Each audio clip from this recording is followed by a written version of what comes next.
Witamy Was serdecznie, kolejny live 66. Jeszcze 600 live'ów i będzie live 666, także ale na pewno zleci, na pewno zleci. Tak, teraz dla tych wszystkich, którzy się przerazili, to nie jest liczba szatana. Nie. Trzeba trochę głębiej poczytać w księgach. To jest liczba człowieka, tak? Czyli nas, także wszystko się zgadza. Nie ma co się bać, 666. Dzisiaj taki jest przedsmak, będzie samo 66, więc w tej energii też Was witamy. Cześć Kamil, cześć Agnieszka, cześć Kasia. Człowieka. W energii człowieka. W energii człowieka nowej ery. Bo Nowego o tym świata. sobie dzisiaj powiemy trochę, o nowym świecie, o nowej erze człowieka i o tym, jak w tej erze porozumiewać się i komunikować się z tą rzeczywistością, żeby ona nam służyła, żeby to nasze życie było takie swobodne, lekkie i żeby płynęło. A te czasy walki, te czasy starania się, zmagania się z różnymi przeciwnościami, z różnymi ograniczeniami już odchodzą, można powiedzieć, w niebyt. Słuchajcie, w wielu gdzieś tam miejscach, na wielu kanałach mówi się o świecie energii czy o duchowości w taki sposób, że jesteśmy na przykład ograbiani z czegoś, albo że jesteśmy ciemiężeni, jesteśmy więźniami Matrixa i tak dalej. My tutaj będziemy pokazywać też drugą stronę, bo z jednej strony tak, a z drugiej strony nie. My sami sobie wybieramy te doświadczenia, sami tworzymy przekonania, według których tworzymy swój dzień. Jeżeli w ten sposób podejdziemy, czyli tak obiektywnie zupełnie, czyli skąd się to wzięło, dlaczego tak jest, jak można z tym pracować, jak tę energię można nie wyrzucać, ale przyciągać do siebie, to wtedy to życie nabiera lekkości. Jak będziemy siedzieć w tym klimacie takim, że jesteśmy ograbiani, że to wszystko wina rządu, Matrixa, reptylian, czy nie wiadomo kogo, chociaż z tymi reptylianami to już wcale nie taka straszna sprawa, jak się okazuje, zwłaszcza ostatnio. Więc jak będziemy siedzieć w tych klimatach takich, że to czyjaś wina, to nigdy nie będzie tej lekkości, o której tutaj mówimy i do której dążymy, ale jak bierzemy pełną odpowiedzialność za wszystko i zaczynamy rozumieć, skąd to się wzięło, dlaczego tak jest i jak ten świat energii funkcjonuje, to wtedy zaczyna być naprawdę łatwo i przyjemnie.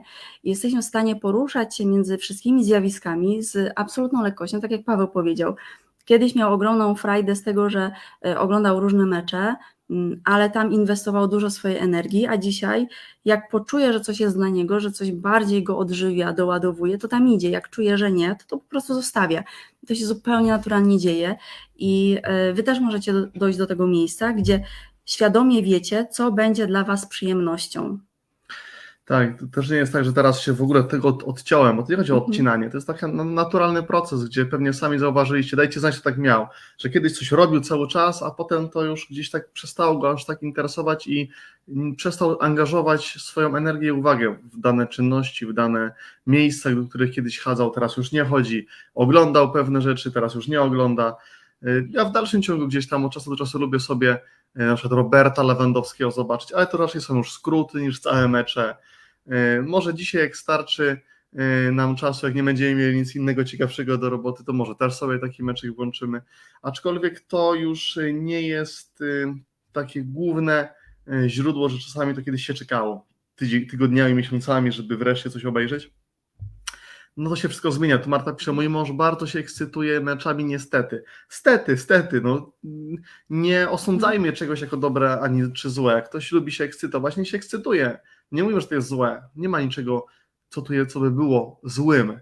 Więc patrzcie zawsze na przez ten pryzmat. Tutaj nie ma niczego złego, ani niczego dobrego. Wszystko po prostu jest. Od waszych decyzji, od waszej świadomości zależy, co będziecie obserwowali, co będziecie zasilali. To jest tak jak, słuchajcie, idźcie do sklepu i możecie wybrać sobie na przykład paróweczki albo kiełbaskę, a możecie wybrać sobie taki segment w sklepie, nazywa się taki malutki tyć, nazywa się zdrowa żywność. No bo wszystko inne, wiadomo, nie jest zdrowe, skoro tu jest zdrowa żywność na jednej półce, a półek jest setki. I to jest też tak właśnie z tym wyborem.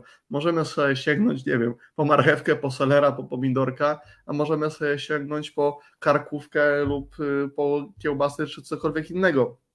Ostatecznie to jest tylko i wyłącznie wybór i tak do tego podchodźmy, tak to traktujmy, aż tak bardzo się nie wkręcajmy, że kurczę, to teraz ja nie będę oglądał meczu, bo to jest złe.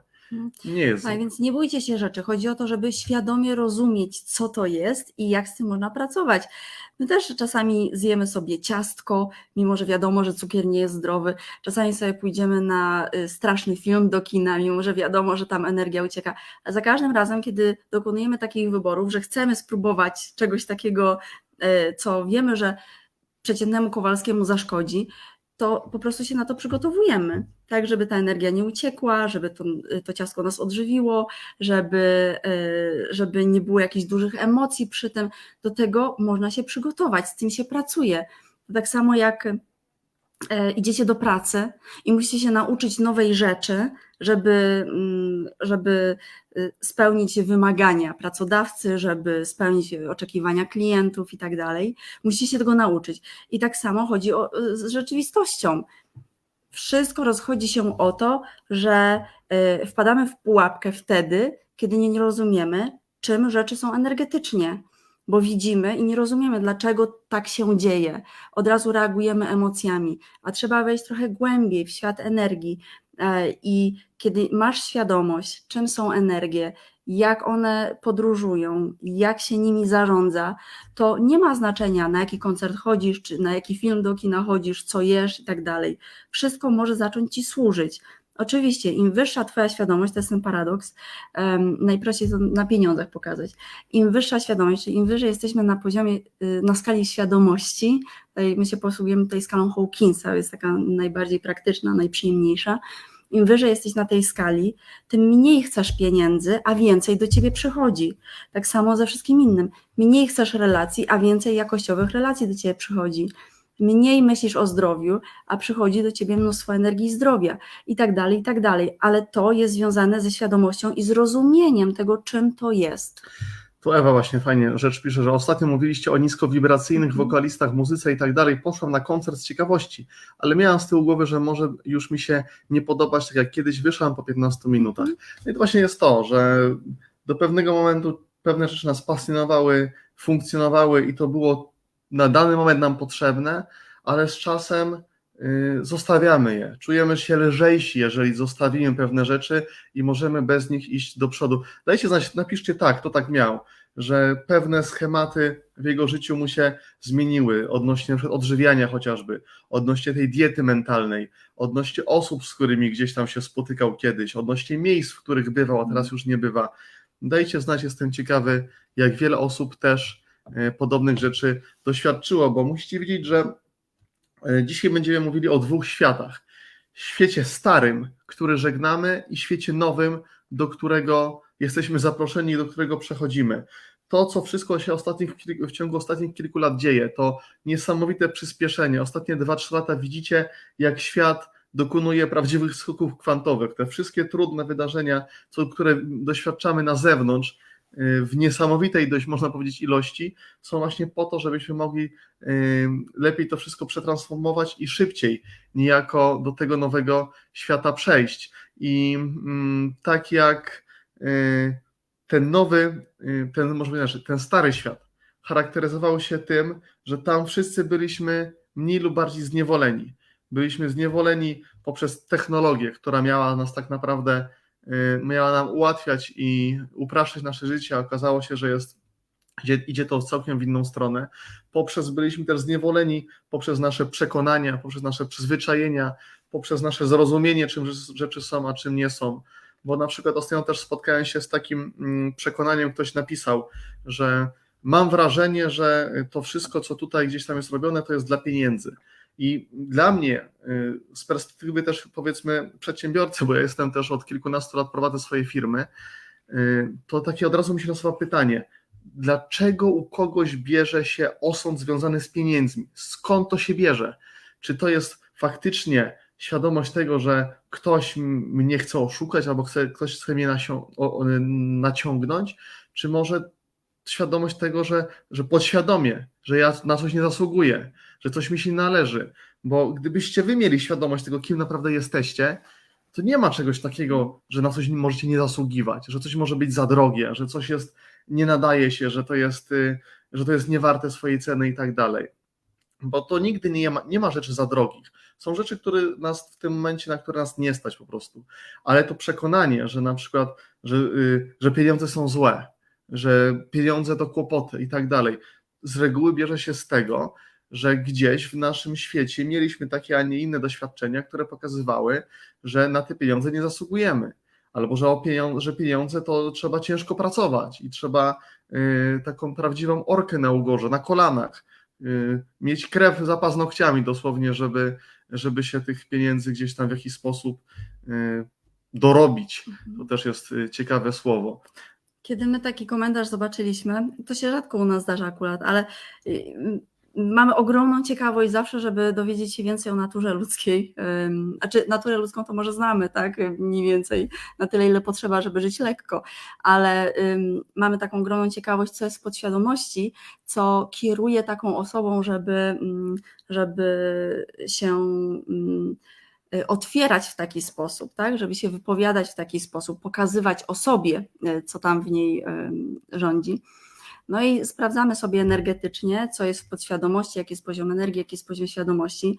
No i oczywiście za każdym razem okazuje się, że to są mocne ograniczenia, jeżeli chodzi o tę przestrzeń finansową, mocne blokady, bardzo niski poziom świadomości. To się da zmienić na szczęście, tylko jeżeli nie zmienimy, to nigdy nie zarobimy i nigdy nie będziemy żyć w dostatku takim finansowym. Pamiętajcie, że jeżeli cokolwiek osądzacie jako dobre lub najczęściej jako złe, bo osąd jest taki, że najczęściej osądzamy coś właśnie, że coś jest niedobre, niewłaściwe, nie tak powinno być tak naprawdę wszystko za darmo, ale za darmo to pamiętajcie, że pieniądze są tylko energią, to jest jakiś substytut wymiany, nie może być rzeczy za darmo, tak jak w tym kontekście, że to jest wymiana, ktoś coś daje, to żeby to otrzymać w pełni, żeby móc to przyjąć, coś musimy dać. Tak wygląda obieg energii. To są, można powiedzieć, takie fundamentalne prawa.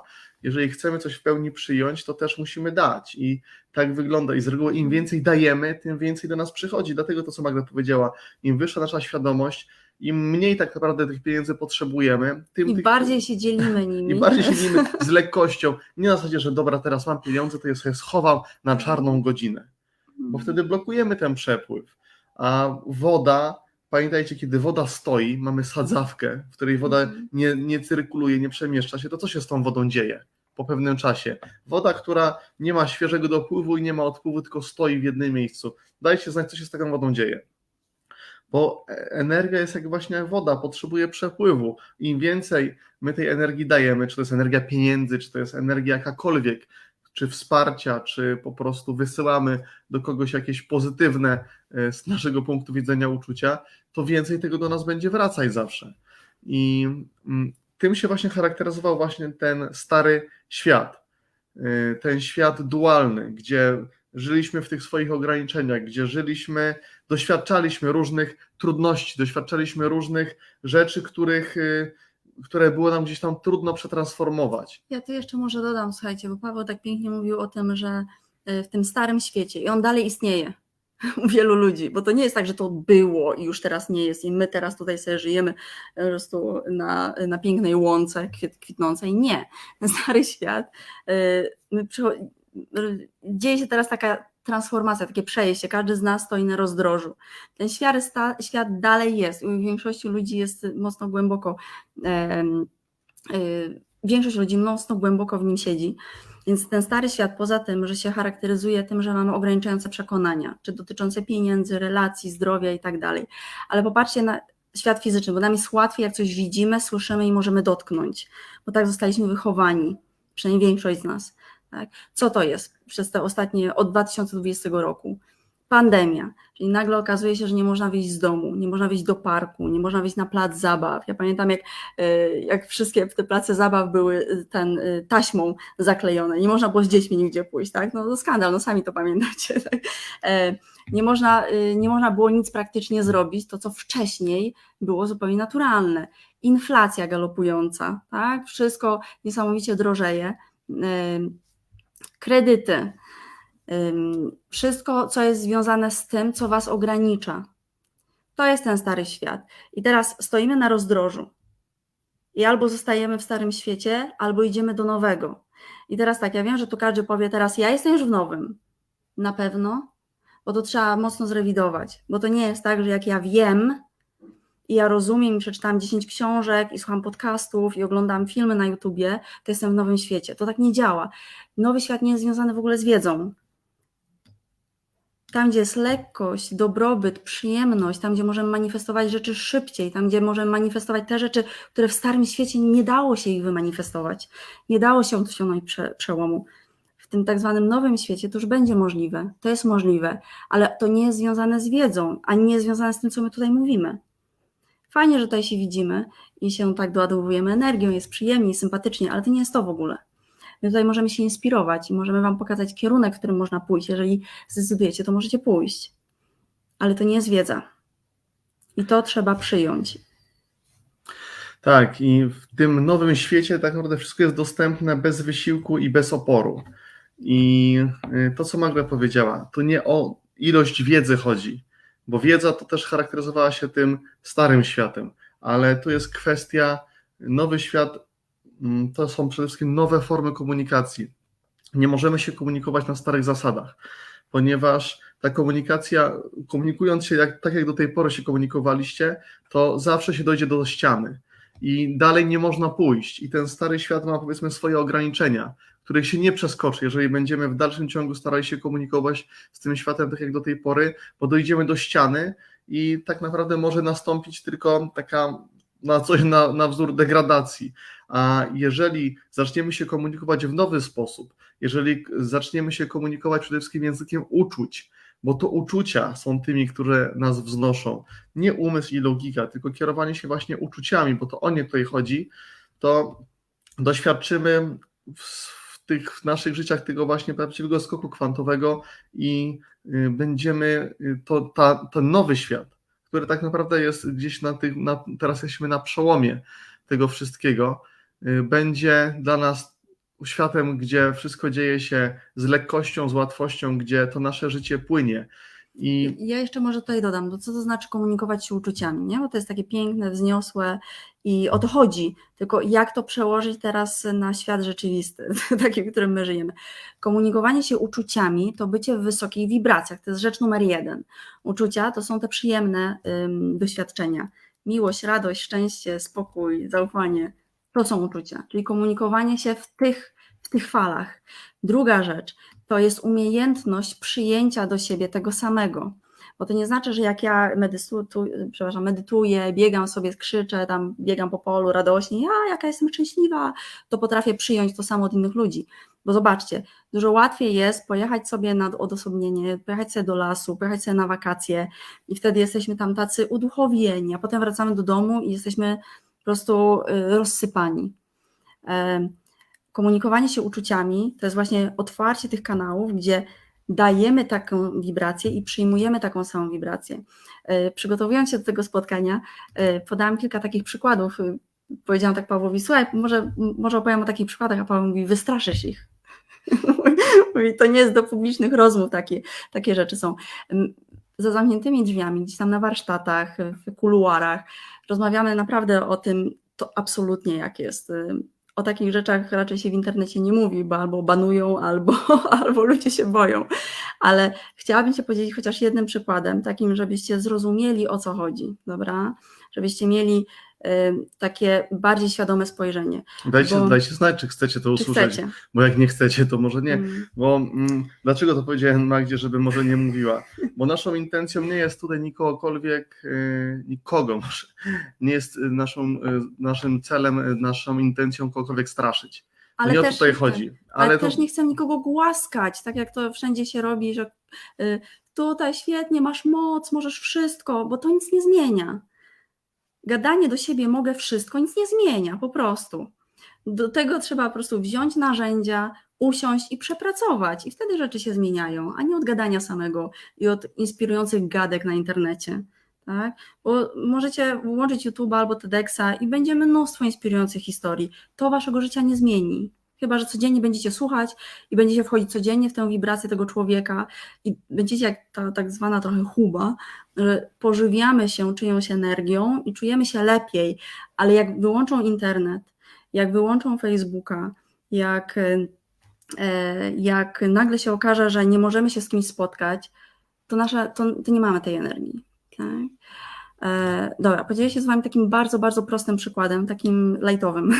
Chiny pozdrawiają, zobaczcie, nawet O, wow. ludzie w Chinach nas teraz Hello. oglądają. A kto to jest z Chin? Mateusz jest, mój kuzyn Jest w Chinach już? Nie, jeszcze nie. A, już. Ale on jest... Myślałam, żeby jechał, Tak, ale rzeczywiście jest z Chin, tak, pozdrawiamy, cześć, fajnie, że jesteś. Pewnie ze swoją piękną żoną, także pozdrawiamy też. Pozdrawiam. Słuchajcie, bardzo prosty przykład. Jeżeli pracujecie na przykład w jakimś biurze albo jeździcie autobusem czy tramwajem, dajcie znać, czy są takie osoby tutaj, które gdzieś tam pracują w miejscach publicznych albo często przebywają w miejscach publicznych, czyli na przykład jeździcie autobusem albo tramwajem, albo stoicie w korkach, albo pracujecie w jakimś biurze czy w jakimś urzędzie, tak? Dajcie znać, czy ktoś jest, żebym wiedziała, że będziecie wiedzieć, o co chodzi, że ktoś będzie wiedział. Ja tak, 2 osoby na razie powiedziały. Dobra, więcej się komentarzy pojawiło. Myślę, że większość z nas tego doświadcza, bo albo stoimy w korkach, albo stoimy w autobusie, albo siedzimy w biurze, albo chodzimy po urzędach. Więc może tak być na przykład, że rano wstajecie prawą nogą, jest piękny dzień, medytujecie sobie, śpiewacie sobie motywującą piosenkę, pijecie pyszną herbatę, siedzicie na balkonie albo w ogródku i w ogóle dzień jest cudowny, a potem wychodzicie i wszystko się zesrało, przepraszam za określenie, tak? Ale wszystko się rozpadło. I nagle się okazuje, że gdzieś tam przychodzi na nas złość, nie potrafimy sobie z czymś poradzić, jesteśmy zmęczeni, no i to, co tutaj od Was słyszymy, bo to już gdzieś tam zaczynacie praktykować i nazywać, mówicie, przyszedł do mnie test. No tak i nie, bo musimy popatrzeć wielowymiarowo na to, co nas spotyka. Nie tylko, że przyszedł do mnie test, bo co to znaczy, że przyszedł do mnie test? Pojawia się taka sytuacja, że na przykład wychodzę pełna energii, siadam sobie w autobusie albo siadam sobie w biurze i nagle czyjaś aura, czyjeś emocje, czyjeś doświadczenie jest na tyle silne, że zdekonstruowało całą moją energetykę. My się komunikujemy energetycznie czakrami ze światem zewnętrznym, więc to jest tak, no nie będę w szczegóły wchodzić, ale generalnie te nasze czakry zaczynają się zamykać albo zabrudzać i przyjmują więcej tego, czego nie powinny. Oczywiście my przyjmujemy, dlatego że mamy takie przekonanie podświadome, które mówi weź, przyjmij, nie zasługujesz, to może tak nie ktoś cię skopie energetycznie, tak? Więc wszystko zaczyna się od przekonań, ale w świecie energii co się dalej dzieje?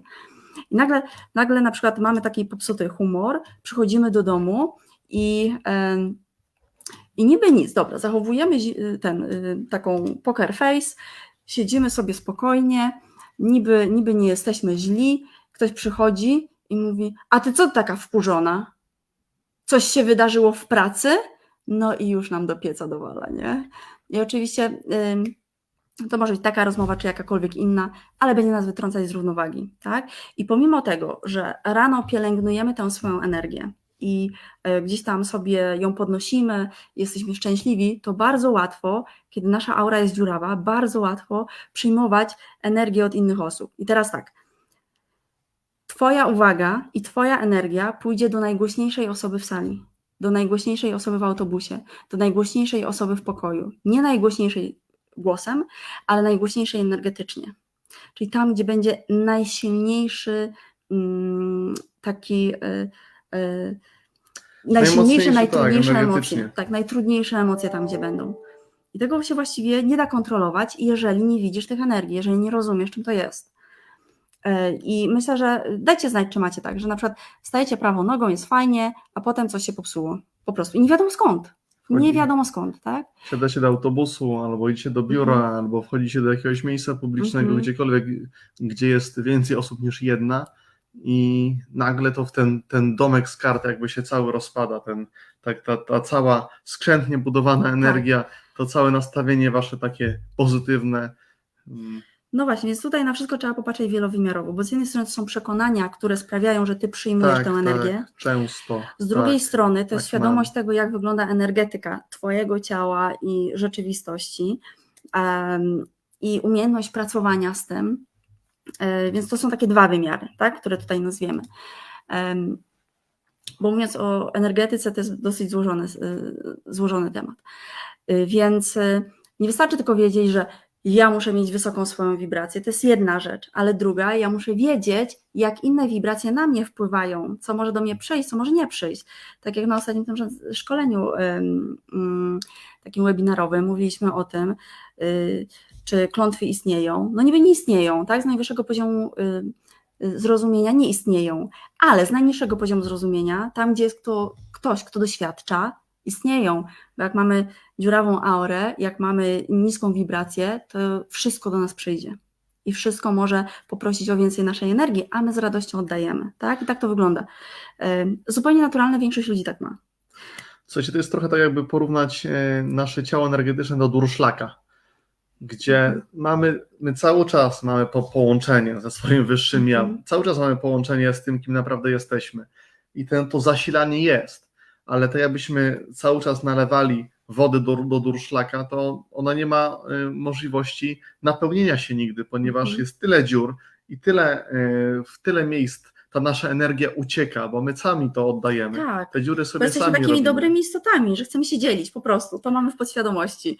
Więc... Dopóki nie zadbamy w pierwszej kolejności o nasze ciało energetyczne, dopóki się nie połatamy, bo na razie to wyglądamy jak szwajcarski ser, to będzie nam trudniej tą energię dobrą utrzymać na dłużej niż na chwilę, bo zawsze znajdzie się pierwsza, lepsza, jakaś głupia sytuacja przyjdzie do nas, ten teścik, ten egzamin czy cokolwiek, coś, co będzie chciało nas wybić z tego i przekierować naszą uwagę na tą właśnie rzecz, no to my tam od razu podążymy, bo no nie mamy takiego magazynu, tego zaplecza energetycznego na tyle silnego, na tyle zbudowanego, żeby na te rzeczy w ogóle nas nie zaprzątały głowy i żeby w ogóle żeby one w ogóle były, bo one będą, dopóki wy będziecie właśnie kiedy wy będziecie wytracali swoją energię, to takie rzeczy będą częściej do was przychodziły, z radością, bo będą wiedziały, że tu jest osoba, która chętnie nas tą swoją energią, ona się z nami podzieli.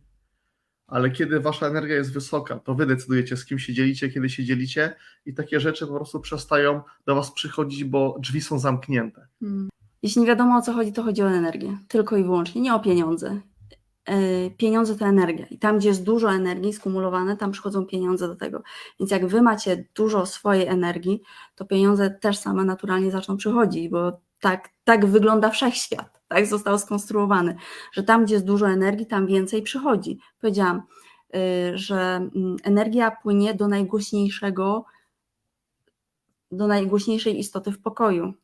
Tak? I to może być albo istota, która siedzi poniżej 200, czyli mocno sfrustrowana, zła, rozgoryczona, a może być osoba, która jest bardzo wysoko świadomie i nawet nie chce tych pieniędzy, ale one same przychodzą. Nawet nie chce tych relacji, one same przychodzą. Nie chce tego dostatku, ale on sam przychodzi. To jest dostatek taki pod każdym kątem, tak? Czy kontaktów, czy doświadczeń, przyjemności i tak dalej. Więc to samo przychodzi. Pszczoły lecą do czego? Napiszcie mi, pszczoły lecą do czego? Uaktywnijcie się. A muchy do czego? Nie, no dobra, pszczoły.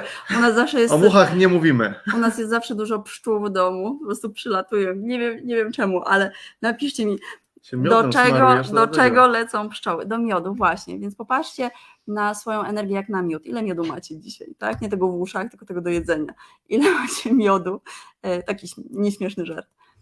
Pytanie, czemu niskie wibracje mają łatwiejszy wpływ dla innych, bo są lepiej znane, bo 85% społeczeństwa ponad jest według Hawkinsa, według serii Hawkinsa jest w wibracjach poniżej 200, więc to jest ich naturalny stan, więc jak coś znamy, no to uważamy to za swoje i nam jest łatwiej w takich uczuciach operować niż w uczuciach radości, akceptacji, spokoju, miłości i tak dalej. I sami widzicie, szczególnie właśnie te ostatnie 2-3 lata, jakie jest niesamowite przyspieszenie. Mówi się, że doba już nawet 7 godzin nie ma. Nie wiem, na jakie cechach jest to obliczane, ale myślę, że każdy ma świadomość tego, że ta doba nie trwa już 24 godzin, bo wszystko dzieje się tak szybko, że nawet nie wiemy, kiedy nam ten czas ucieka. Zobaczcie, jak było kiedyś. Kiedyś te godziny się dłużyły, wszystko trwało, a teraz jest wszystko na momencie. I ja też tak czuję, że ta doba ma maksymalnie 6-7 godzin dla nas, ona się aż tak skróciła, Ale to, co zauważyłem, większość osób, z którymi rozmawiałem, to właśnie zaczęła swój taki świadomy rozwój duchowy, świadomy rozwój, to poszerzanie swojej świadomości właśnie w ostatnich 2-3 latach. Więc to nie jest przypadek, to jest czas budzenia się ludzi po prostu. Dlatego to jeszcze bardziej przyspiesza, bo coraz więcej osób jest świadomych tego, co się naokoło dzieje. I wychodzi z tych starych schematów, porzuca te stare schematy i tak jak wspomniałem, jesteśmy teraz na rozdrożu.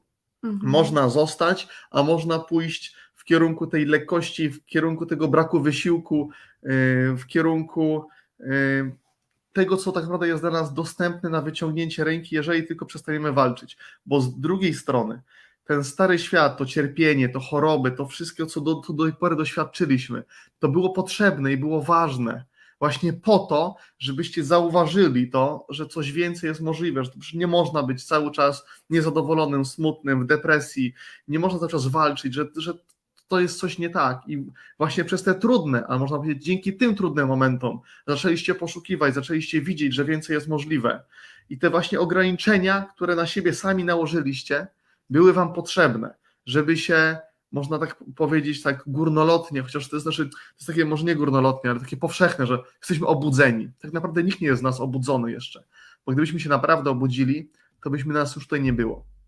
Dopóki tutaj jesteśmy, to nie jesteśmy jeszcze obudzeni. Tak, jeszcze śnimy ten piękny sen, albo ten piękny aczkolwiek koszmar. już, można powiedzieć, jesteśmy w procesie budzenia się. I to, co było, to było nam potrzebne do tego momentu i teraz już nie jest. Więc to, co właśnie my ze swojej strony zawsze polecamy i rekomendujemy, to żeby porzucić ten stary styl komunikacji, to co działało kiedyś, bo teraz już nie działa i przejść do tego nowego świata, a do tego wymagany jest nowy sposób komunikacji, do tego potrzebny jest nowy styl wyrażania siebie. Czyli nie wiedzą, ale uczuciem, energią i wpływaniem na tę energię. Ja jeszcze może wrócę do tego wątku, ktoś zapytał o to, dlaczego uciekamy do tego, dlaczego najgłośniejszy głos to są te niskie wibracje. Niskie wibracje są jak cukier. Dlaczego bardziej nam smakuje coś, co zawiera biały cukier? Bo się szybko wchłania, po prostu, bo każdy z nas może gdzieś tam, łatwiej jest wejść w niskie wibracje niż w wysokie, to na pewno, jeżeli ktoś nie ma umiejętności, narzędzi. Więc gdzieś tam naturalną tendencją u większości osób, bo nie mówię, że u wszystkich, ale u większości osób będzie właśnie spadanie w te niskie stany, bo jest łatwiej. Łatwiej jest pójść w dół niż podskoczyć, tak? Łatwiej jest zrobić przysiad niż podskoczyć. A kolejna rzecz. Słuchajcie, świat dzisiaj, to rozdroże, na którym jesteśmy, to trochę jak taki peron Harry'ego Pottera. I nie pamiętam, jak się ten peron nazywał, podpowiedzcie, fani Harry'ego Pottera. Stoimy na peronie i teraz jedzie pociąg. Wiecie, że od 2,5 roku, prawie 3 lat, ta wibracja Ziemi bardzo przyspiesza. A w ostatnim tygodniu... Wibracja wzrasta. Tak, a co powiedziałam? Przyspiesza. No, wzrasta.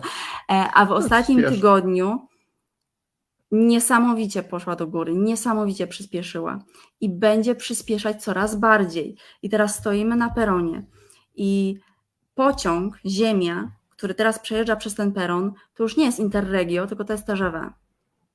Do Interregio to jeszcze można było podbiec i wskoczyć. Mi się zdarzyło parę razy, że jak mi pociąg uciekał, to podbiegłam i wskoczyłam w ostatnim momencie. Takie przygody. Ale do TGV już nie wskoczymy. I to jest, słuchajcie, to jest nasza decyzja, nasza świadoma decyzja. Chcemy, żeby każdy z Was świadomie podjął dzisiaj decyzję, co robi, bo oczywiście można zostać na peronie, tylko jeżeli świadomie zostajecie, świadomi tego, jakie będą konsekwencje, jakie będą oddziaływania, to jest okej, tak? Zostajemy na peronie albo zaczynamy szybciej biec i wskakujemy do pociągu. I teraz jak zaczynamy szybciej biec i wskakujemy do pociągu, to są już te wysokie emocje. Jak zostajemy na peronie, to jest ten cukier biały, tak? Czyli te niskie emocje. Ja myślę, że chyba nikt tutaj ze zebranych nie chciałby zostać na tym peronie nawet 9,3, tak było w I słuchajcie, to jest okej, czy zostajemy, czy biegniemy, to jest okej.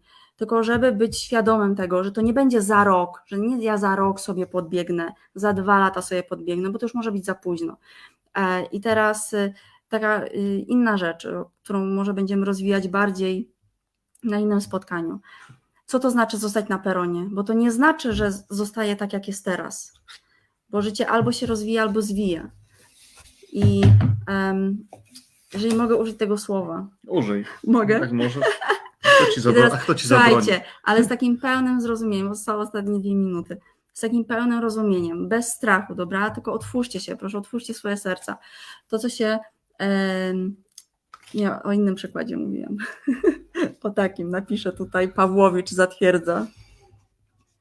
To ja zacznę. Jeszcze to Magda do swojego przykładu wróci, a ja jeszcze powiem jedną rzecz, ponieważ tutaj takie było jedno stwierdzenie było, że bo my się dopiero przebudzamy, na obudzenie przyjdzie czas. I tak i nie, bo wy musicie wiedzieć, że wy jesteście cały czas obudzeni, bo to, kim naprawdę jesteście, to nigdy nie zasypia. To jest obudzone w 100%, 24 godziny na dobę.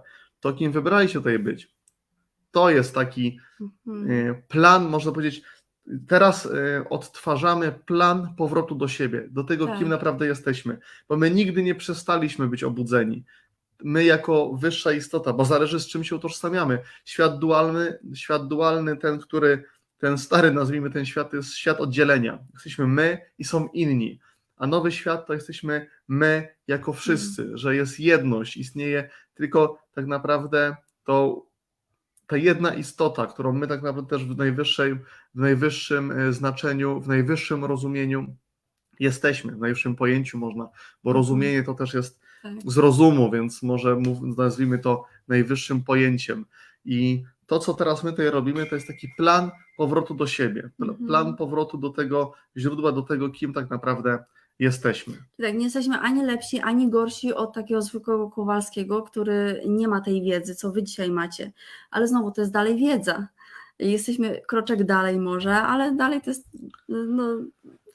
jesteśmy tacy sami, tak? I trzeba to też uhonorować. Jeżeli ktoś chce zostać na peronie, to jest okej. Jeżeli ktoś chce podbiec i tutaj trzeba podbiec i wejść do pociągu, też jest okej. I teraz ten mój przykład taki trochę bardziej tragiczny.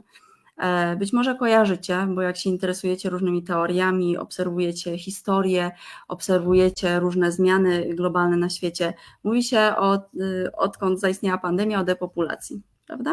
Kto słyszał? Dajcie znać w komentarzach. No i to jest właśnie zostanie na peronie. I jeżeli nie dostosujemy się do wibracji Ziemi, to się tak kończy, że zostajemy i ten świat się rozpada. Czyli pojawiają się choroby, pojawiają się trudności finansowe, których się nie da przejść, pojawiają się takie trudności, które sprawiają, że nie możemy pójść dalej, nie możemy się rozwinąć. Jak się nie rozwijamy, to się zwijamy, po prostu. Ja to może wytłumaczę w dość prosty sposób, ponieważ, to jak wspomnieliśmy, wzrasta wibracja Ziemi. Kojarzycie rezonans Schumana, on tak samo pokazuje od lat, że ta wibracja Ziemi w nieco momencie wzrasta, ta częstotliwość. I to jest wszystko kwestia naszych ciał fizycznych, które dostrajają się do tej nowej wibracji, tej nowej częstotliwości i jeżeli się do tego nie dostroimy, to po prostu nasze ciała nie będą... Nie wytrzymają tego. To jest tyle. Że to tak jak nie można zajechać silnik w samochodzie, prawda? Że to jest, także tutaj nie ma czego się bać, nic się złego tutaj nie wydarzy. To nie jest tak, że nagle po prostu pewnego dnia przyjdzie i połowy nie będzie. Tak się nie zadzieje, bądźcie spokojni. Aczkolwiek to jest kwestia tego, żeby te nasze ciała nadążały za tymi zmianami. Od tygodnia praktycznie Schumann nie działa, co się nigdy nie zdarzyło. Mówi się, że to jest kwestia tego, że kiedy duże ilości światła dochodzą do Ziemi, kiedy te amplitudy, ten wzrost wibracji jest tak znaczący, wtedy te urządzenia są wyłączane, ponieważ nie są w stanie przyjąć, mogłyby się spalić. To tak jakbyśmy właśnie taką, nie wiem, wzięli żarówkę 200-watową, bo taka istnieje, i wsadzili do 50-watowej lampy. To lampa się stopi, nie wytrzyma tego i tak samo jest właśnie, te urządzenia są wyłączane, żeby ich nie uszkodzić. I sami już widzicie, co się w ostatnich dniach nawet wydarzyło i co się dzieje, co się zmienia. Stary świat odchodzi, przychodzi nowy i w tym kontekście warto też zwracać uwagę na to, co wam ciało mówi. Jak ciało potrzebuje odpocząć, to niech odpocznie, dajcie mu, połóżcie się, pójdźcie do lasu, pójdźcie na spacer, niech ono się dostroi też do tych wibracji Ziemi, bo będzie wam łatwiej przejść te zmiany, które tak czy siak już zachodzą. słuchajcie, to jest tak, że to nie jest tak, że jak na przykład często chodzimy na jakieś warsztaty, to będziemy jacyś tacy ważniejsi, zdystansowani, czy tacy przemądrzali. Absolutnie nie. Im bardziej się rozwijamy duchowo, tym ta otwartość na nowych członków jest tak potężna, tak przyjemna, tak miła, że to aż niesamowita przyjemność wpaść w takie środowisko, bo jest jak takim pączkiem w maśle. Ja pamiętam, jak zaczynałam swoją przygodę z Tai Chi, to było, nie pamiętam ile lat temu, ale kilkanaście lat temu, może z 17 lat temu. I byłam taka początkująca, nic nie wiedziałam. I ja od razu zawsze na głęboką wodę wchodzę, bo wiem, że tylko przez pełne zanurzenie możemy dokonać transformacji. Jak wchodzimy po kostki, to nie nauczymy się pływać tak naprawdę. Znamy wodę, możemy o niej opowiadać, zachwycać się nią, ale trzeba wejść, po czubek głowy się zanurzyć i dopiero wtedy się zmienia. No więc od razu, jak tylko zaczęłam Tai Chi, to pojechałam na pierwszy warsztat w Polsce, na drugi za granicą i się okazuje, że tam jest, nie wiem, tam 1000 osób i oni wszyscy ćwiczą już po 20 lat, a ja przyszłam takie dziecko tajczowe, powiedzmy, już byłam dorosła, ale dziecko w tym klimacie. I tak się wszyscy mną zaopiekowali, że po prostu byłam zachwycona. I myślę, że dostałam najwięcej, ile tylko można było dostać, bo każdy się chciał ze mną podzielić swoim doświadczeniem, trikami, swoją energią, zachęcić, zmotywować i tak dalej. Więc dla mnie to były cudowne czasy. Potem, im ja dłużej byłam w tym temacie, to tak samo opiekowałam się innymi nowymi pączuszkami i to jest fajne. Słuchajcie, kochani, będziemy powoli kończyć. Dajcie znać, co zabieracie dzisiaj ze sobą z tego spotkania. Jedno zdanie, jeden wyraz, co z wami zarezonowało. Tak, może to będzie jedno słowo, jedno zdanie, coś, co dzisiaj napiszecie, coś, co wasza uwaga wychwyciła i kiedy tak się dzieje, kiedy zauważacie coś, nazywacie to, mówicie głośno do siebie, dzielicie się tym z innymi, to nagle to zaczyna kiełkować w was, w waszej podświadomości zaczyna się rozwijać. Bo nasza podświadomość nie zmienia się wtedy, kiedy rozmawiamy, ale wtedy, kiedy zaczynamy doświadczać.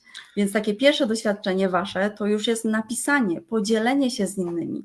Także co zabieracie ze sobą? Tak, i tak jeszcze może, żeby was w jakiś sposób uspokoić, bo o różnych rzeczach dzisiaj, różne tematy poruszaliśmy. Pamiętajcie, że tak sobie wybraliście i osoby, które wybierają inaczej, one tak też sobie wybrały, bo to jest ich doświadczenie. W każdej chwili mogą to zmienić, jak pstryknięciem palców mogą o 180 stopni zmienić kierunek. Jeśli zdecydują. Jeżeli tak zdecydują, ale to nie jest wasze zadanie, żeby kogoś na siłę wyciągać. Wy jesteście tu, gdzie jesteście, inni są tu, gdzie są, aczkolwiek pamiętajcie, tutaj nie ma innych i ostatecznie wszystko to, co robicie innym, zawsze do was wróci. I dlatego tutaj też to z tej strony patrząc, wszystko, co dajecie, też do was wraca. Więc, bo tak naprawdę wszystko jest tą jednością, wszystko jest tym jednym i też przechodząc, mówimy o przejściu, to nie będzie taki przeskok, że nagle po prostu bum, nowy świat i to jest proces, ale ten proces się już zaczął, jesteśmy już można powiedzieć jedną nogą tam, więc warto wykorzystać tą wiedzę, warto wykorzystać te narzędzia, warto stanąć tam obiema nogami, a nie ciągle być w rozkroku i się zastanawiać, a może tu, a może tam. Bo to są dwie drogi i w pewnym momencie szpagat nam się skończy, to będzie bardzo, bardzo trudne. Dobra, zobaczmy, co tu się dzieje. Tak, no Maja pisze, wsiadamy do pociągu, wszystko jest energią, szczęście i radość, nowa ziemia, dziura w aurze, pędzący pociąg, nowy świat, peron, jak się nie rozwijamy, to się zwijamy, zawsze chodzi o energię, tak jest, najgłośniejszy w pokoju, wsiąść do pociągu jak najszybciej, gotowość na wyjście z jamy. Albo tego jednego. Tak. Wracamy do uszczelnienia aury i pracy z czakrami, budzimy się, nowy świat. Jak się nie rozwijam, to się zwijam. Odporność na innych, wskakuję do pociągu, siedzę z wami w pociągu, zawsze chodzi o energię, dostroić się do ziemi, wchodzi robiona aura, trzeba łatać aurę, wszyscy to jedność, dokładnie tak. Bardzo wam dziękuję, od pół roku jestem bardzo wdzięczna za was. My jesteśmy wdzięczni za was, że tu jesteście. Za to, że... Słuchajcie, dziękuję wam pięknie, pięknego tygodnia, wspaniałego tygodnia. No i co? Do zobaczenia. Pa, pa. Trzymajcie się, pa.